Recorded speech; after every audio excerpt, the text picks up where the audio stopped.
मुख्यमंत्री योगी आदित्यनाथ ने शामली और कैराना को एक बड़ी सौगात दी है।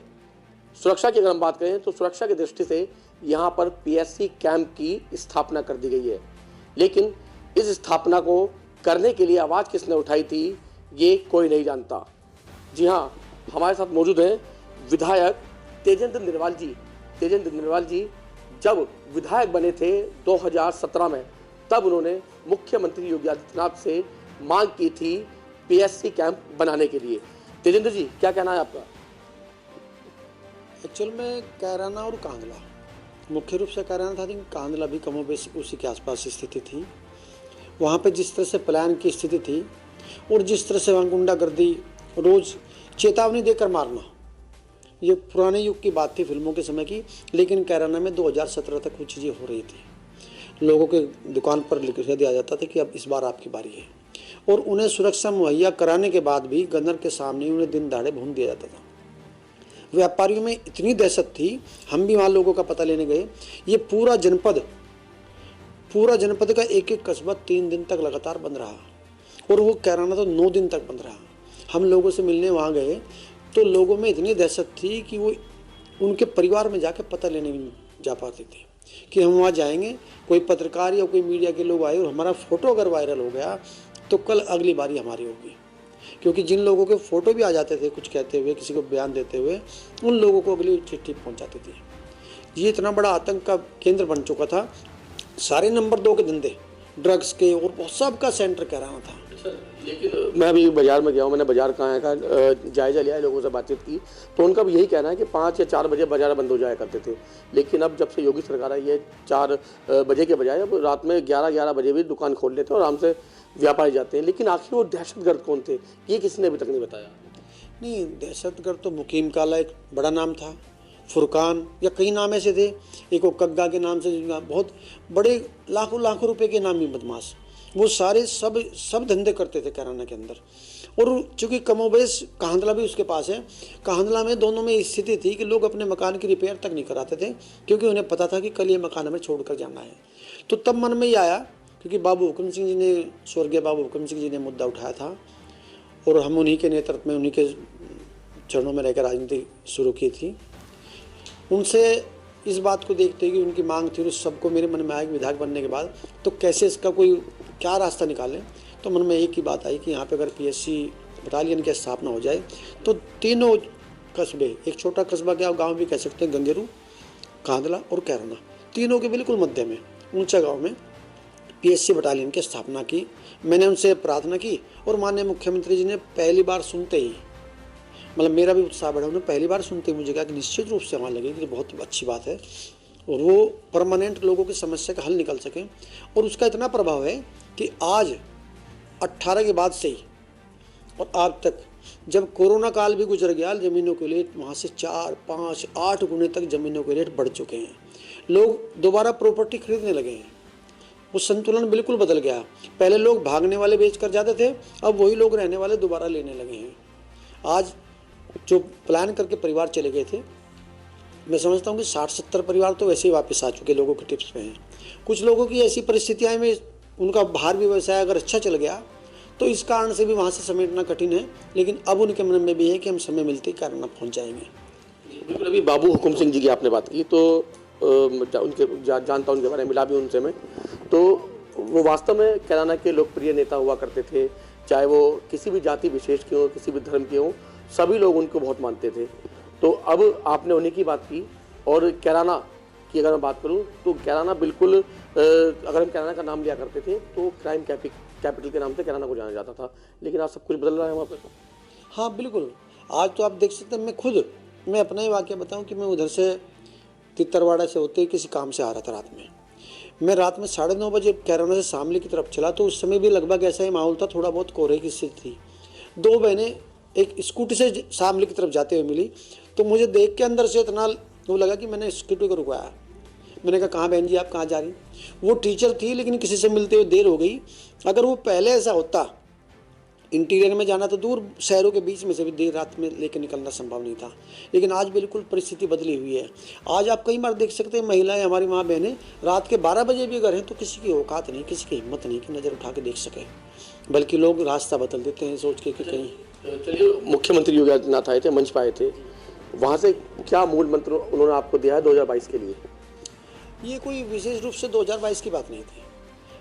माननीय मुख्यमंत्री जी तो मैं कहता हूँ पूरी, वो क्या कहते हैं, जैसे आपके चैनल में कई बार एक वाक्य होता है ना कि 24/7, तो हमारे दो नेता तो मोदी जी और योगी जी तो 24/7 वाले हैं, और मेरी पार्टी भी 24/7 वाली है। वो किसी कार्यकर्ता को भी खाली नहीं रखते देती। और इन दो लोगों के, इनकी प्रेरणा से हम सब लोग भी इनके नक्शे कदम पे चलते हुए पार्टी के काम में लगे रहते हैं। उन्हें आप कभी नहीं कह सकते 5 साल के दौरान, वो तो कोरोना में भी नहीं बैठ पाए। कोरोना, मैं भी देख रहा हूँ 9 बज रहे हैं अभी, जब मैं आया था तो लोग आपके पास आए थे, लोगों की आप बात सुन रहे थे और ये लिख भी रहे थे उनकी समस्याएं।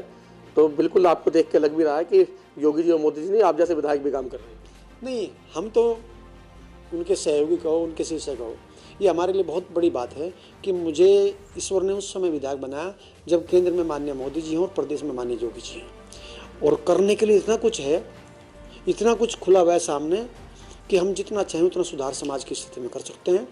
तो मेरा भी मन हो, इस मौके को नहीं चूकना चाहिए। अब क्या वो चीज़ें रह गई हैं, क्या वो मुद्दे रह गए हैं कैराना के, क्या शामली के, क्योंकि आप शामली से विधायक हैं, क्या शामली के क्या वो मुद्दे रह गए हैं जो अपने आप इस कार्यकाल में पूरा नहीं कर पाए, जिनको आप करना चाहते थे?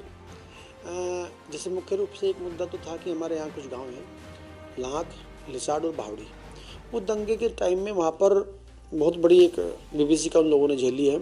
उस समय सरकार बिल्कुल विरुद्ध थी, सारा तंत्र बिल्कुल विरुद्ध था, और उस समय झूठे नाम 80% लोगों के, 80% कह रहा हूँ मैं, झूठे मुकदमे उनके नाम करा दिए गए। और कहीं उस तक, यानी कि 13 से लेकर 17 तक वो उससे लड़ते रहे, जूझते रहे। और व्यक्तिगत रूप से लोगों ने मुकदमे में, अगर व्यक्तिगत मुकदमा है तो अपनी ज़मीन बेचकर या कहीं से कैसे भी कर्जा लेकर कैसे जान बचाई, कैसे फैसले किए। तो मेरे मन में ये था कि उस क्षेत्र में लाख, लिसाड़ और बावड़ी, वहाँ पर काफ़ी ज़मीन भी है सरकारी, उसमें कुछ बंजर भी है, वो सारी एकजुट करके वहाँ पे एक औद्योगिक पार्क की घोषणा हुई थी माननीय मुख्यमंत्री जी के द्वारा, वो बजट में 17 की आई थी। तो तब मैंने उसका पत्र भी दिया था, उस पर भी 2-3 बार रिपोर्ट लग के जा चुकी, वो भी प्रोसेस में ही था, लेकिन कोरोना के कारण से कुछ चीज़ें धीमी चल रही थी।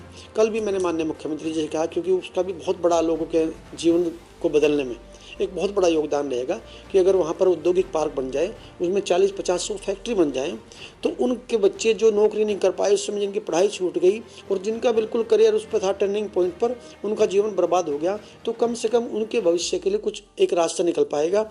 और जगह भी वो सबसे सूटेबल है, नेशनल हाईवे है, ऊपर से ग्रीनवे एक्सप्रेस भी जा रहा है जो, वो भी उनके पास से गुजर रहा है। तो मेरा निवेदन मैंने माननीय मुख्यमंत्री से कल भी किया भरे मन से, और उन्होंने उस पर थोड़ा सा मुझे मतलब एक अनाउंसमेंट किया कि हम संवेदनशीलता से इस पर विचार करेंगे। तो अगला सपना मेरा फिर, या अगला मिशन कोई, लेकिन आज एक आत्मिक, मतलब काम आप बहुत करते हैं, लेकिन काम सामान्य काम होते हैं, थाने का, कोर्ट कचहरी का, सड़क का, किसी की सिफारिश का। लेकिन इसके बाद से मैं, जिस दिन घोषणा हुई, मैं पहली जन्माष्टमी पर गया, उसके बाद वाली जो पड़ी एकदम, तो मैं जन्माष्टमी पर गया तो लोगों के चेहरों में जो एक उनकी आंखों की चमक थी ना, मुझे कई लोगों ने रोक कर ही कहा, विधायक जी हमने तो कई साल से अपने मकान की रिपेयर भी नहीं कराई, पर अब लगता है हमारे बच्चे भी यहाँ पर रह पाएंगे और उनके बच्चे भी रहेंगे। हमने देखो इनसे पूछो बच्चों से, 1 महीने से काम शुरू कर दिया जब से घोषणा हुई। आज हर एक के चेहरे पर एक सुरक्षा का भाव उनके अंदर है, एक विश्वास का भाव है और एक कृतज्ञता का भाव सरकार के प्रति, योगी जी के प्रति, मोदी जी के प्रति। और वास्तव में आज पूरी जीवन शैली बदली हुई है और लोगों को लगता नहीं तुम्हारी चिंता करने वाला कोई है। ये काम तो सपा की सरकार को करने चाहिए थे। अच्छा, बाबा ने तो खुद कहा है बच्चों से, जिन बच्चों के पास वो मिलने गए थे परिवार के पास, कि अब बाबा तुम्हारे साथ है, तुम डरो मत।